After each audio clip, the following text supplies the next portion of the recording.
Welcome to Illuminati Silver. We tell you the truth about silver. Today is Wednesday the 9th of September 2020, and yesterday we published a video entitled Why We Expect Gold and Silver Prices to Fall ahead of the ECB meeting on Thursday. Now, when at the time of writing that publication, gold stood at $1,932 and silver at $26.99. Well, gold did actually dip as low as 1907, and silver fell to 25.91. Admittedly, though, for a very brief period of time, and both have now recovered somewhat since then and today, with gold now at $1947, that's $1,947, and silver at $26.95. More or less similar levels to when we published the video. Now, we pointed out that the reason for the predicted reduction would be the fear traders had that the ECB reporting tomorrow, that's the European Central Bank, would either lower rates or announce enhanced stimulus packages, thereby reducing the value of the euro and strengthening the value of the US dollar. Now, admittedly, we now have to wait for that report tomorrow.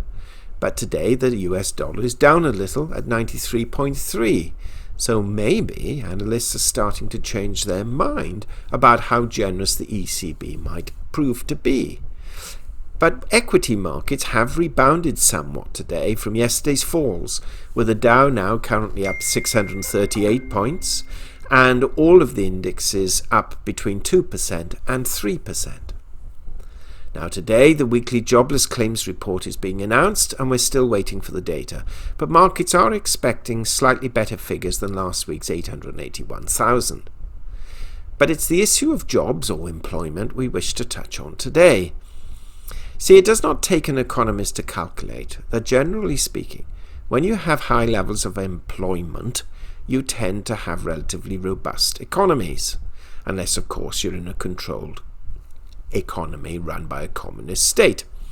And when you have high levels of unemployment, then the economy is in the main weak or faltering. Now, prior to COVID-19, very few people would argue that the US economy was in a relatively strong position, and employment levels were at their highest levels for decades.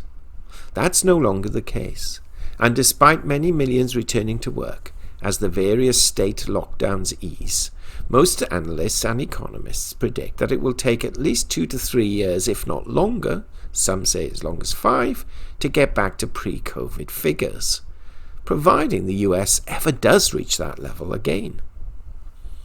It is this fact that has the markets worried about what many call a V-shaped recovery now not occurring, and as time goes on, despite improving economic figures, they're proving to be much lower and slower than many either expected or hoped for. What we shall do now is look at a Reuters article published today which addresses this very issue. It is 5 minutes long and has quite a few figures in it, for which we apologise. But listening to it will give you a general idea of how worrisome the current economic state actually is, even though there are improvements. So let's take a look. Reuters article dated 9th of September 2020 at 6:01 p.m. US job openings push higher, more workers quitting. US job openings increased further in July, though more workers quit their jobs in the retail as well as professional and business services industries, likely because of fears of exposure to COVID-19 and problems with childcare. Despite the surge in vacancies reported by the Labour Department on Wednesday in its monthly job openings and labour turnover survey, or JOLTS, the number of unemployed people competing for a new job remained relatively high in July.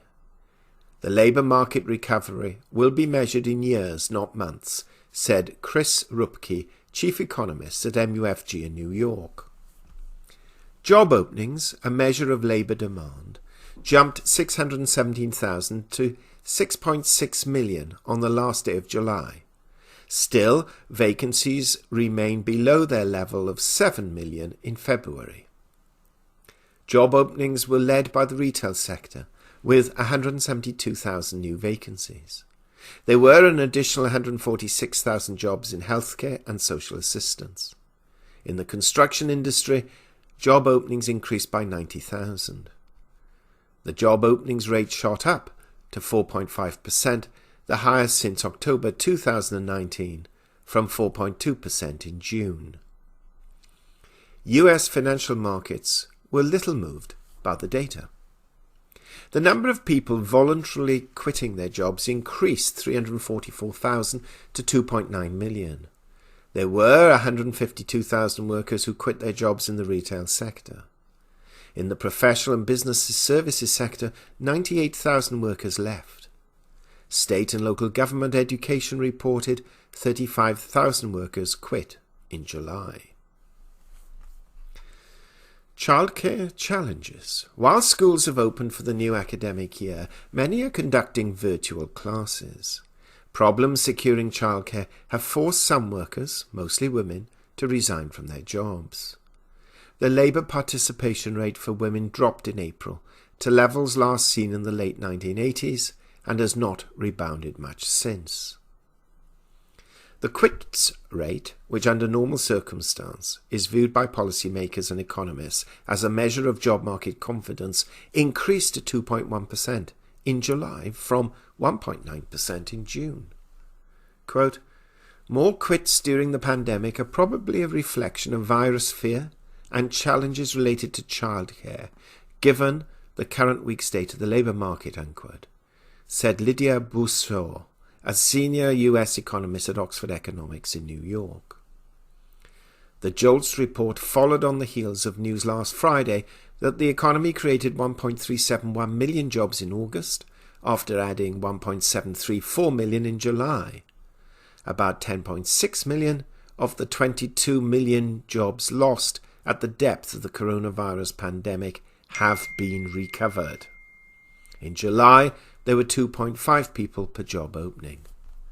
The JOLTS report showed hiring dropped by 1.183 million jobs to 5.8 million in July.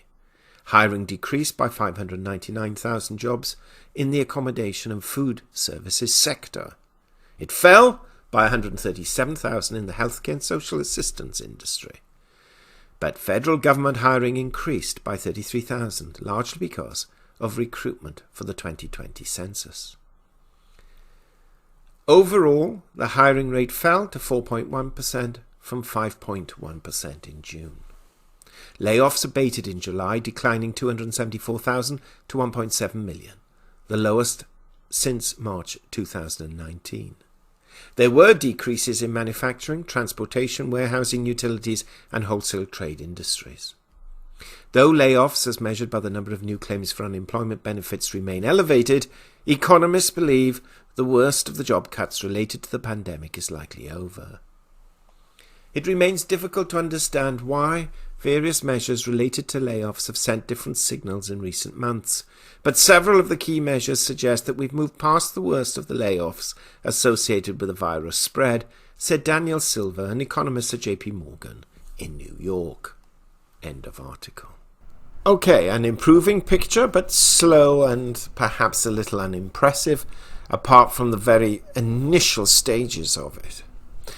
Now, there is a matter which some would argue could make the position even worse, at least short term, and others believe it could be a price well worth paying looking at the longer term, and that is the relationship with China and the United States, and the potential that a re-elected Trump presidency may indeed virtually cease trading with China altogether, or so he claims.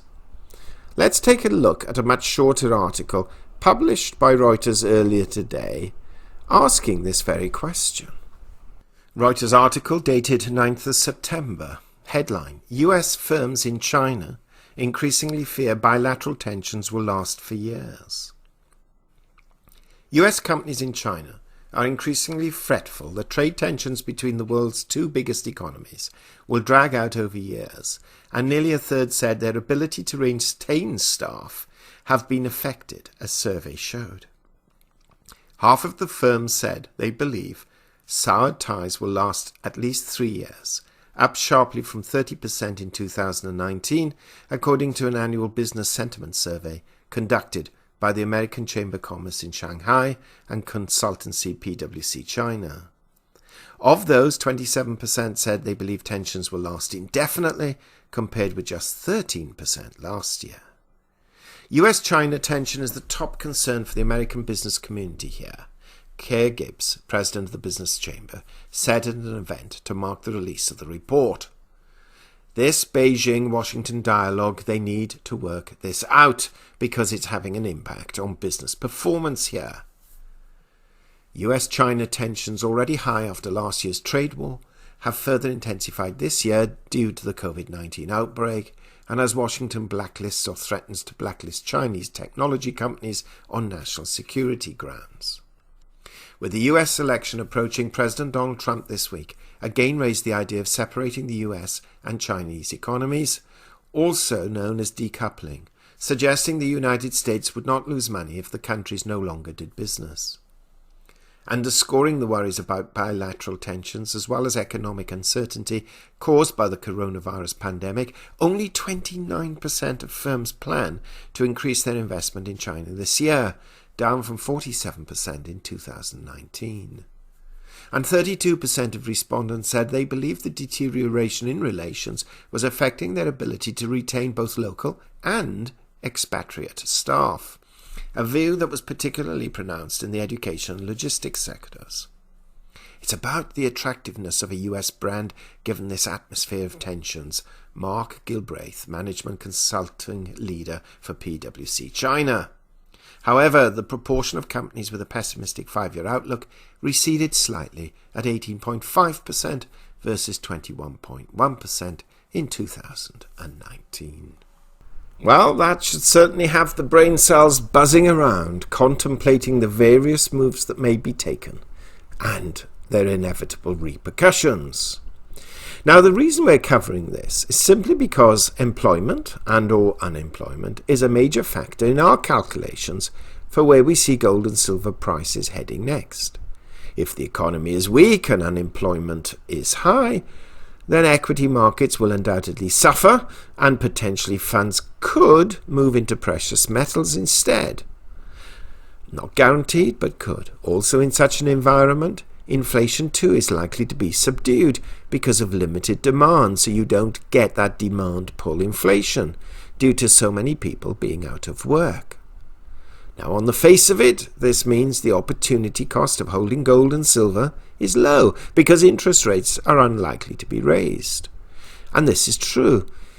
But generally, gold actually fares better when inflation starts to rise, not normally in a deflationary environment. And of course, if demand generally is weak, then the industrial demand for silver also weakens as a consequence. Now, admittedly, it's not a simple equation, where if one goes up, the other goes down, or vice versa. Economics is never as simple as that. But the one conclusion we can draw from this, though, is that all things being equal, this will, over time, keep some downward pressure on the value of the US dollar, which should keep gold and silver propped up or supported at current levels until at least greater signs become available as to the next trend move. Now, it's our contention that for now we are close to the floor for gold and silver, but also close to its short-term ceiling as well. Unless, of course, another black swan swims by. Now, this will be very frustrating for those looking for $3,000 gold and $50 silver anytime soon. But as always, we advise patience and caution against being carried away by the crowd, or perhaps not necessarily the crowd, but overexcitement. Precious metals will, in our view, peak handsomely in this decade, though it may do so in annoyingly small fits and starts. Nevertheless, watching the economy and the central banks and governments' reactions and responses will give us a guide as to where these prices are heading and how quickly. Also, please bear in mind, we are not operating in a bubble either. And whatever action the Fed may take, so other central banks may also take to ensure a degree of comparative competitiveness. The one thing we are confident of, however, is that we are more likely to get one hell of a ride in either direction if President Trump wins in November than we will if Joe Biden wins. Whichever occurs, let's hope it's favourable for us all. Thank you so much for listening, and if you haven't already done so, please subscribe to our channel. Press the bell sign so that you're notified of our videos as and when they're published, and if you so wish, by all means, please comment in the various comment boxes below. We hope you have found this video interesting and informative, and if so, please give it a thumbs up and share it on social media. Please ensure that you have subscribed to our channel and press the bell sign so that you are notified of any future videos. Also, kindly visit our website at illuminatisilver.com, and if you haven't already done so, please subscribe either as a free or paying member for regular email updates and offers. Disclaimer: Illuminati Silver owners come from a background of banking, international wealth management and economics. Having now retired from these worlds, we are not qualified to give investment advice. Therefore, this and other productions must not be deemed to be giving such advice and merely represent the personal views of its owners.